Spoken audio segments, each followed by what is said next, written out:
My wife said, "We should get divorced while you still have your dignity." Then took off with a man I'd never met and bragged about it in a private group chat. I didn't confront her, just filed first, froze the accounts, and sent her lawyer a courtesy copy of the chat logs. 72 hours later, her entire strategy fell apart, and her lawyer was frantically calling me instead. I still remember her exact expression when she said it. Not angry, not sad, just bored. "We should get divorced while you still have your dignity." Sitting at our kitchen table on a Sunday morning, coffee cup halfway to her lips. Casual, like she'd suggested we try a new restaurant. 8 years of marriage, vaporized in 11 words. I asked the obvious, why? "Because we're different people," she replied, setting her mug down carefully on the coaster. "Because I want things you can't give me." She didn't elaborate on what those things were. Didn't need to. The notification that had popped up on her phone the previous night while she was in the shower told me everything. A message from someone saved as J, with a black heart emoji. "Missing you already. Next weekend can't come soon enough." I'd never gone through her phone before. Never had reason to. But that night, something cold and certain settled in my stomach when she came home late from drinks with the girls, wearing perfume she hadn't put on that morning. When she left for her emergency meeting after dropping her divorce bombshell, I did what any IT security consultant would do. I backed up our home network data. Our router logs every device connection. Our shared cloud storage keeps deleted files for 30 days. Our home security system archives footage for 60 days. I'm not a jealous man by nature, never have been. But I am thorough. What I found wasn't surprising, just comprehensive. Location data showing her at a downtown hotel 6 times in the past month. Text threads with her friend Megan discussing Jay and how to handle the exit strategy. Calendar entries labeled lunch that aligned perfectly with her phone being at that same hotel. Most damning, a private Instagram group chat with 3 of her friends that synced to our shared family iPad. A device she'd apparently forgotten was logged into her account. For months, they'd been her personal cheer squad as she detailed her affair with Jay, a CrossFit instructor from her gym who was everything opposite of boring, predictable Mason.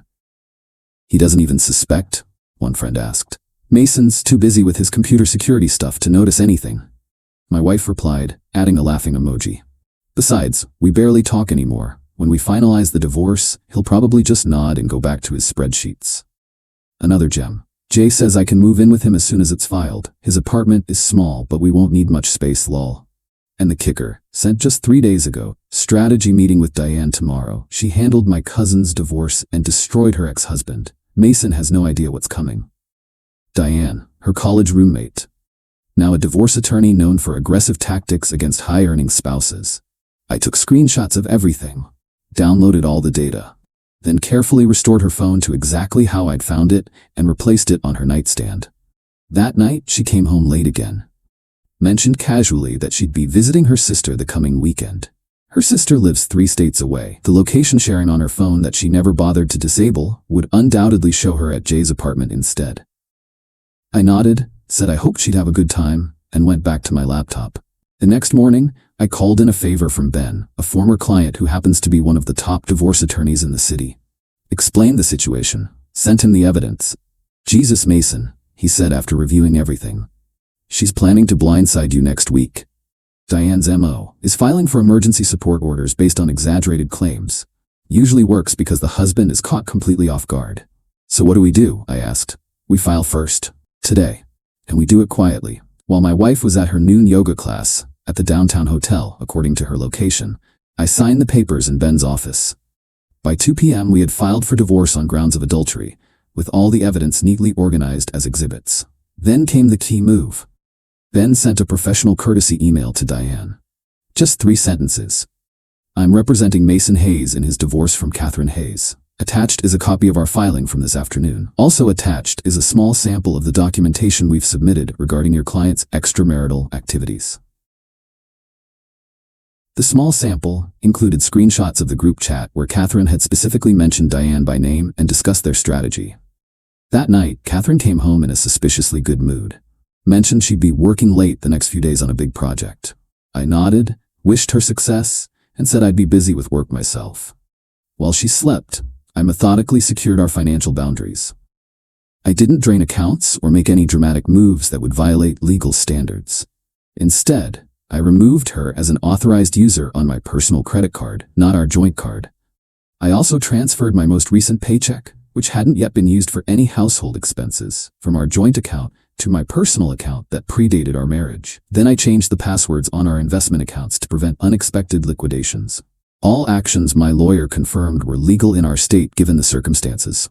The next morning, after she left for work, I received a text from Ben. Diane just called, wants to discuss options before formal service. Interesting development. I smiled, continued my workday, and waited. Around noon, Catherine's text started. Did you do something with the Amex? It's not working. Why can't I access the Vanguard account? Mason, call me immediately. I responded only to the last one. In meetings all day? What's up? No reply. At 3:17 p.m. she called. I let it go to voicemail. Her message was short, we need to talk, I'm coming home now. I texted back, I'll be working late tonight, tomorrow works better. This gave me time to finalize my preparations. I packed a suitcase with essentials and moved it to my car. Set up automatic forwarding of important mail. Backed up all financial records. Then spent the night at a hotel, ignoring the barrage of increasingly frantic texts. The hammer fell the next morning when Catherine was formally served with the divorce papers at her office. According to the process server, she went white, then rushed outside to make a phone call. 30 minutes later, Ben called me. Diane wants to meet, says there's been a misunderstanding and thinks we can resolve this amicably. What changed? I asked, already knowing the answer. Apparently, Diane wasn't aware of the comprehensive nature of your evidence. She's concerned about potential ethical issues, given the documented strategy discussions involving her. She's suggesting a quick, clean settlement. I thought about the years I'd invested in our marriage, the plans we'd made, the future I'd believed in. Tell her we'll meet tomorrow, no rush. Later that day, my phone exploded with calls, from Catherine, from numbers I didn't recognize, even from her mother. I answered none of them. Instead, I checked into a different hotel and ordered room service, slept better than I had in months. The meeting the next day was brief. Catherine wouldn't look at me. Diane was coldly professional. Ben presented our terms. 1. Fair division of assets based on contributions. 2. No alimony. 3. Clean break, minimal drama. 4. Preliminary agreement within 72 hours to establish intentions, with the understanding that final divorce processing would follow normal legal timelines. Your client gets to retain her dignity and professional reputation, Ben concluded. My client gets to move on without a protracted legal battle. Everyone wins. After a whispered conference, Diane nodded. We'll review and respond by tomorrow. Catherine finally spoke, voice brittle. Can we talk privately? I glanced at Ben, who shrugged slightly. There's nothing to discuss, I replied, gathering my things. The papers say everything necessary. Outside, Catherine caught up to me in the parking lot. You went through my phone? She demanded, voice shaking. No. You brought your affair into our home network, which I manage, into our cloud storage, which I set up. Everything was there without touching your phone. Those were private conversations. On devices and accounts I built, maintained, and paid for. I unlocked my car. Just like you've been sleeping with your trainer in a home secured by my income, while planning to blindside me with a divorce. It wasn't, she started, then stopped. Jay isn't just my trainer. I know exactly who he is, I replied. The guy whose apartment is too small for all your things. The reason you wanted to handle the exit strategy carefully. The person you're discovering isn't answering your calls now that things have gotten complicated. Her face confirmed my suspicion. You said we should divorce while I still had my dignity, I continued, opening my car door. Thank you for that advice, I'm taking it. Within 48 hours, the settlement was signed. No alimony, fair asset division, clean break. That was 6 weeks ago. I've moved to a new apartment, changed my personal email, and returned to the gym, different one than hers. Haven't spoken to Catherine since that parking lot conversation. Through mutual friends, I've heard she didn't move in with Jay after all. Apparently, he's been giving her space to deal with her divorce. Translation, he wanted an affair, not a refugee. Last week, I received a handwritten letter from her, delivered to my office. I recognized her handwriting on the envelope. After considering it for a moment, I dropped it, unopened, into the shredder. Some stories don't need an epilogue. Update, 5 weeks later. Wasn't planning to post an update, but developments warrant one. First, thanks for all the supportive messages. The comments calling me cold or calculating made me laugh. When your spouse is plotting to blindside you with a divorce while sleeping with someone else, calculating is the appropriate response. Several people asked about Catherine's family's reaction. Her mother called me repeatedly that first week, leaving increasingly desperate voicemails about working things out. and not throwing away 8 years. I finally answered one call and simply said, "Ask your daughter about Jay." The call stopped immediately. Her younger brother, who I'd always been close with, reached out with a simple text. "I heard what happened. She's always been like this. Sorry, man. We got beers last week. He's still family to me, even if she isn't." The most interesting development: Diane, Catherine's lawyer, has been professionally impacted by this situation. Apparently, being documented pre-planning aggressive divorce strategies with someone who isn't yet your client raises some ethical questions. According to Ben, she's under review by the State Bar Association. Play stupid games, win stupid prizes. As for Jay, the CrossFit instructor, Catherine's plan to move in with him evaporated the moment things got complicated. According to her brother, Jay claimed he needed space and was going through some personal stuff. 2 weeks after our divorce finalized, he was already seeing someone new at the gym. Catherine herself has been radiating regret through various channels. The handwritten letter I shredded was followed by a second, then emails, then messages through mutual friends. The tone evolved from angry, "You ambushed me," to defensive, "You don't know the whole story," to desperate, "Please just talk to me."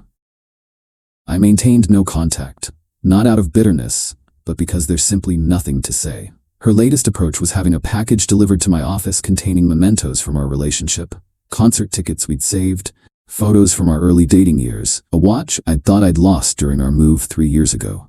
The note attached: "I found these while packing. Thought you might want them back." I donated the watch to a charity auction, recycled the photos, and moved on with my day. Some asked if I've started dating again. Not yet. I'm focusing on rebuilding. New apartment, new gym routine, reconnecting with friends I drifted away from during the marriage.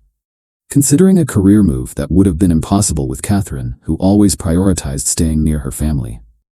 The divorce settlement was finalized without complications. The evidence we compiled was so overwhelming that her side had no leverage whatsoever. In the end, it was simply a matter of dividing assets according to contribution. Did I ever confront her about the full extent of what I discovered? No. The filing spoke for itself. The comprehensive evidence package said everything needed. Words wouldn't have added anything but drama. For those wondering about red flags I missed, looking back, there were subtle shifts over time: increased secrecy around her phone, sudden interest in fitness after years of hating the gym, new clothes I never saw her wear, weekend girls' trips where social media posts were carefully curated. Nothing glaring, just puzzle pieces I didn't connect until that notification lit up her phone. One comment suggested I handled things too perfectly, and this must be fake. When your job involves security and contingency planning, methodical responses come naturally. I didn't punch walls or key her car or create dramatic confrontations. I assessed the threat, gathered intelligence, consulted an expert, and executed a strategic response. Life isn't a movie. Sometimes the most effective action is simply protecting yourself quietly and walking away with your integrity intact. Eat it. A few brief responses to common questions. Yes, we had a prenup. It was rendered largely irrelevant by the settlement agreement we reached, which she signed to avoid the public filing of evidence. No, there were no children involved, which simplified matters considerably. To those arguing I should have fought for the marriage. Fight for what, exactly? A relationship where my wife was sleeping with someone else while planning to blindside me with a divorce? That's not a marriage worth salvaging. About the going through her phone accusations. I never touched her phone after that initial notification appeared. Everything I discovered came from our shared network, cloud storage, and location data that she never bothered to disable. Your digital footprint is larger than most people realize. For the person who asked if I ever suspected Jay specifically, yes, retrospectively. He had texted her multiple times during dinners, always explained away as work stuff or gym questions. She'd mention him casually, but too frequently. Classic signs I overlooked in real time. Final thought: several messages have asked what I learned from this experience. Simple, trust behaviors, not words. Catherine said she loved me, but her actions showed otherwise. I said nothing during those final days, but my actions ensured I'd exit with respect and security intact. In the end, what we do matters infinitely more than what we say.